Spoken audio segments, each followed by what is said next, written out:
in their own country instead of blossoming. We must ask ourselves this question. We're fortunate to have a young population whose average age will be 29 by next year, making us the youngest nation on the planet. What do we need to do to release this great energy which lies sorely underutilized? Energy that creates wealth for the individual and for the nation. What is it in our environment that prevents us from realizing our full potential? Ladies and gentlemen, my answer is simple. It's our government and our political class. And this does not apply to any particular party or regime. This is a problem that has plagued us for several decades. Which is not to say that I don't believe in our parliamentary democracy. Far from it. I believe that for all its faults, it is the only way India can be governed. The regional and ethnic aspirations of our diverse country be accommodated. However, over the 73 years since independence, barring a few periods, we have seen rampant populism, self-serving appeasement, irrational economic policies, and just plain bad leadership. This has resulted in an economy riddled with contradictions and bedeviled by entrenched vested interests. It has also a society that is often at war with itself in the name of caste, creed, or religion. To change all this is a Herculean task. In a fortunate confluence of history, we have the right man in the right place.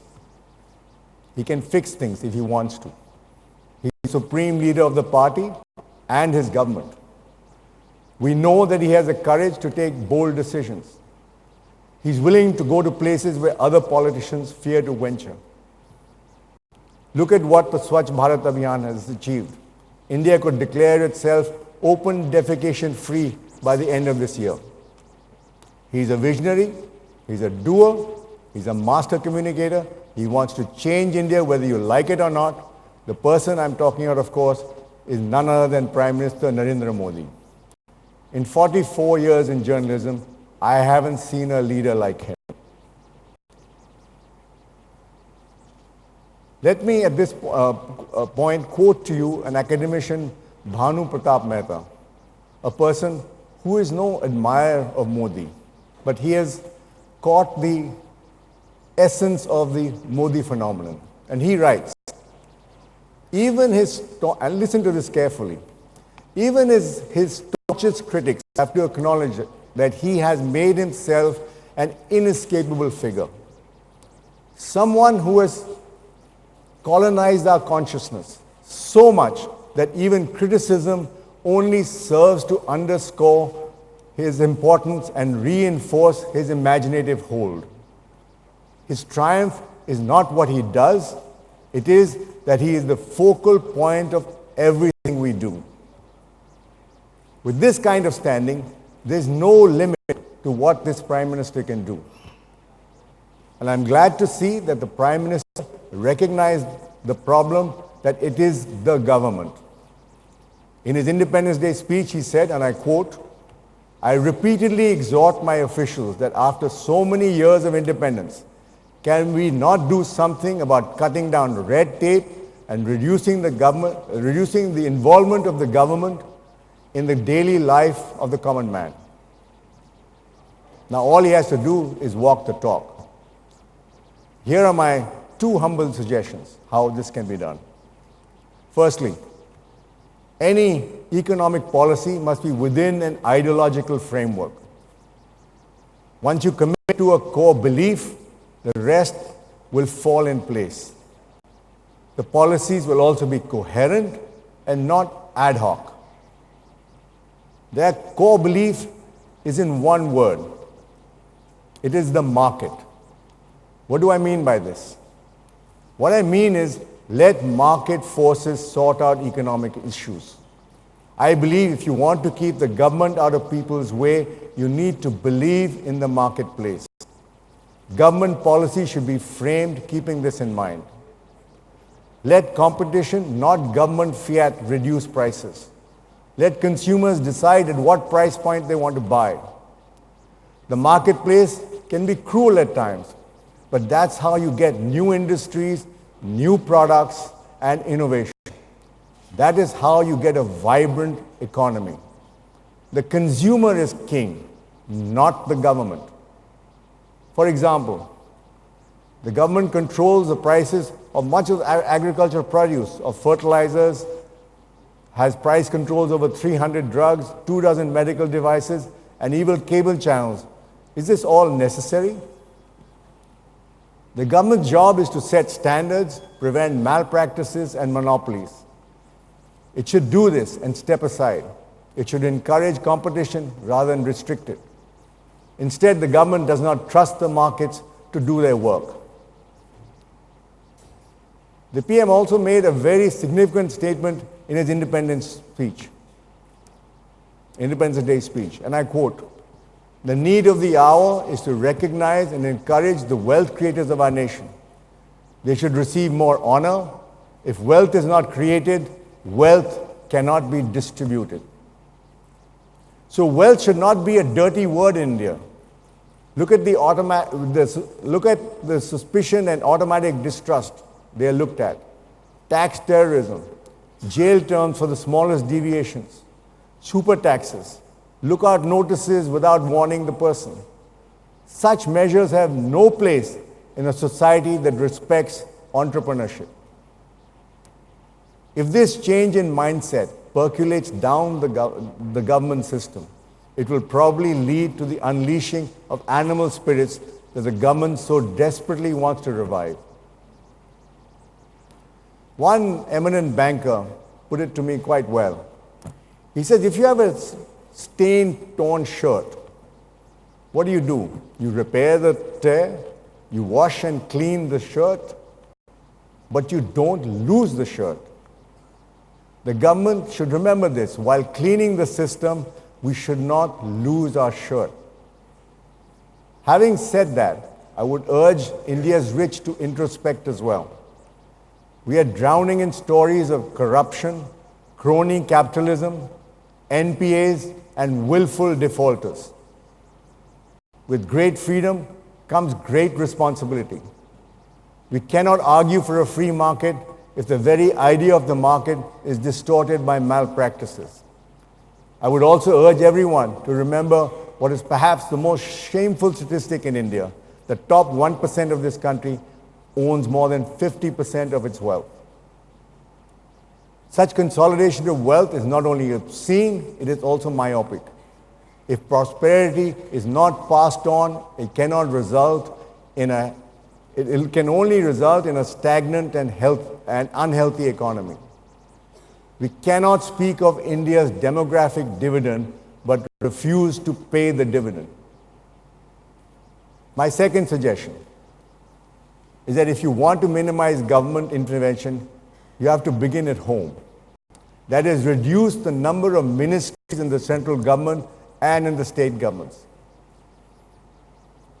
As they say in Hindi, na rahegi baans, na bajegi bansuri. We have at the moment 51 ministries, 53 departments, and 83 commissions in India. In comparison, the UK has 21 ministries, and the US has 15 executive departments, which are the equivalent of their ministries. So you can see how overloaded we are. Now with reforms replacing the license Raj, most ministries have lost their reason to exist. Several ministries just oversee entities that are supposed to be autonomous, like SAIL, Air India, Coal India, Doordarshan, ONGC, and so on. Is this all necessary? Over a decade ago, India Today commissioned a renowned economist, Vivek Debroy, on this issue. And I don't think things have changed that much. He came to the conclusion that India needs only 12 ministries among them. Among them are the PMO, Internal Affairs, Rural, Home Energy, Finance, Social Justice, Commerce and Industry, and Environment. I suspect many of these ministries exist because they are handed over as rewards to loyalists for winning an election. With the Prime Minister's dominance over his party, I don't think this compulsion really exists for him. To be fair, this government has made a concerted effort through technology and close monitoring to ensure that welfare benefits reach the entitled with minimum pilferage. However, during the NDA's first term, I must say, the number of central government employees has increased by 500,000. These may be right people in the right places, but what about the others? If you want minimum government, you must have less bureaucrats. Connected to this is the role of public sector undertakings. Prime Minister Modi has often said, a government has no business being in business. Sadly, the government is very much in business. The Modi government has dismantled many Nehruvian concepts. Even the Nehru jacket has been replaced by the Modi kurta. However, the one they have not only kept alive but also allowed to flourish is what Pandit Nehru called the temples of India. These are the public sector undertakings. Many of them are now temples of doom. There are 257 operational central PSUs, out of which 71 are loss-making. They made annual losses of over rupees 30,000 crores as on March 2018. This amount can provide midday meals to over 120 million children for 3 years. Worse are the state PSUs. Of the 1,308 public sector enterprises, only 989 are working, and the quantum loss occurred by them annually is 1 lakh crore, which is a little more than the total amount India spends on education. PSU banks are another sordid story. In the last 2 years, the government has recapitalized them to the extent of 2.7 lakh crores. This sum is sufficient to pay the wages of 250 million Manrega workers for 4 years. In any market economy, such losses in PSUs and PSUs should be borne by shareholders who have chosen to invest in them. But in our country, it's the taxpayers who bear the cost, even though they have no say in these decisions. It's your money and my money which is used to pay for the follies of bankers and their cohorts. It's a colossal waste of the nation's wealth. This money could be better used for providing welfare to the needy and for building world-class infrastructure. The government at all levels has to get out of the business of running a business.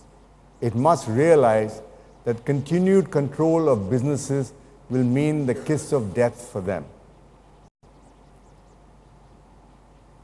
I believe if these two things don't change in India, I believe that we will not make much of a difference. We will keep blundering on the way we have for the last so many decades. I think the Prime Minister needs to display the same audacity and foresight in his economic decisions as he has in his political ones. The abrogation of Article 370, which took away the special status of Jammu and Kashmir, was one such bold move recently. It has changed the conversation about Kashmir. We now talk about taking over POK. The Kashmir chapter is closed as far as Pakistan is concerned. Our neighbor is running from pillar to post, trying to get support for its claim, but in vain. This is a triumph for Prime Minister Modi's personalized, agile global diplomacy. He's got even major Islamic countries supporting India's action. Domestically, the question is, when will normalcy return? The Prime Minister has been almost universally applauded for his decisiveness, but a prolonged lockdown does not sit well with a democracy. The true test of this decision will lie in how quickly all civil liberties and communication can be restored and how quickly the government can deliver on its promises to Kashmiris to see a better life through development. I'm afraid this is going to be a long, tough haul. Another not so talked about area that Mr. Modi has been decisive about, that is India's other mega crisis, water. 85% of India's surface water is polluted. Its groundwater is severely stressed. Many of rural India reel under drought, and 20 cities, including Delhi, are slated to run out of water by 2020. That is by next year. This crisis is not new. It has been building up for years, but the government is not passing the buck. The Prime Minister has set up a consolidated Jal Shakti ministry and has an inspired plan not only to fix it, but also to turn the water crisis into an opportunity. You'll be hearing about both Kashmir and the scale of the water crisis and the plan to fix it at the Conclave. These are thought-provoking sessions. There are other thought-provoking sessions on the agenda. Xenophobia and the crisis on migration have changed global politics in India. In India, too, we have a growing demand to weed foreigners out. But do we have the full picture on migration? The session on Conclave promises to be eye-opening. While we're trying to place space rovers in the cosmos, technology and AI are changing the landscape much closer home. We have a fascinating session lined up on sex robots, the impact of technology, and on human sexuality, and the emergence of digisexuality, a new sexual identity across the world. We also have two brilliant scientists telling us about diseases, pandemics, the human brain, and the most cutting-edge discoveries related to the human body. Finally, of course, we have several sessions on politics. We have another hectic season of elections coming up. Maharashtra itself will be choosing a new government, and you'll be hearing about the key players in the election and the young Chief Minister, Mr. Fadnavis. This is a good time then to focus on the most important issue in India, the quality of our political leadership. The lifeblood of our democracy is robust politics, and I want to say this as strongly as I can. India is being led down by the quality of its leadership. Across the spectrum, we have leaders who are uninformed, inarticulate, and out of touch with people's aspirations. A large amount of the MPs in the new Lok Sabha have criminal records. Corruption is rampant. Defections have become as common cold. There's virtually no opposition left in the country. This is when, with a strong government in power, India needs an opposition that is credible, clear, charismatic, vigilant, and energetic. India is a proud, argumentative society, and political leaders in power and out of power must preserve the space for dissent. A strong government, by its very definition, is one who is confident enough to take fact-based criticism. Democracy is our greatest treasure. We must cherish it, protect it, and promote it. And one way to do it is to ensure the freedom of the press. There's no point shooting the messenger, because in today's world, the message still remains. There are bad apples in every sphere, but you shouldn't condemn the whole tree for that. I plead with you to support an independent media every which way you can. This then, ladies and gentlemen, is the most crucial area for action, introspection, and transformation. A country is only as good as its leaders. I hope the conversations of the next 2 days will inspire many new thoughts and the will to act. Once again, a very warm welcome to you all, and thank you all for coming, and happy conclaving.